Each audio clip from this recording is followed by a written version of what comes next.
Boeing Australia and the Royal Australian Air Force (RAAF) have completed the first high-speed taxi test of the Loyal Wingman in preparation for first flight. Boeing test personnel monitored the aircraft's performance and instrumentation from a ground control station to verify the functionality while the vehicle reached accelerated speeds. The uncrewed aircraft has been undergoing low, medium, and high-speed taxi testing at a remote test location in Australia.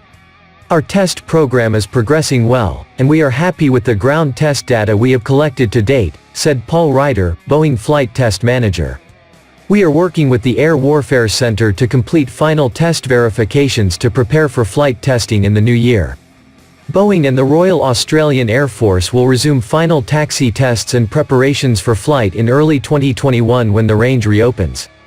In the past year alone, we have made amazing strides on this aircraft, taking it from a fuselage to a finished aircraft that has undergone rigorous testing, said Dr. Shane Arnott, Program Director of the Boeing Airpower Teaming System. Our focus now is on conducting a safe and secure flight test regimen for the Loyal Wingman program.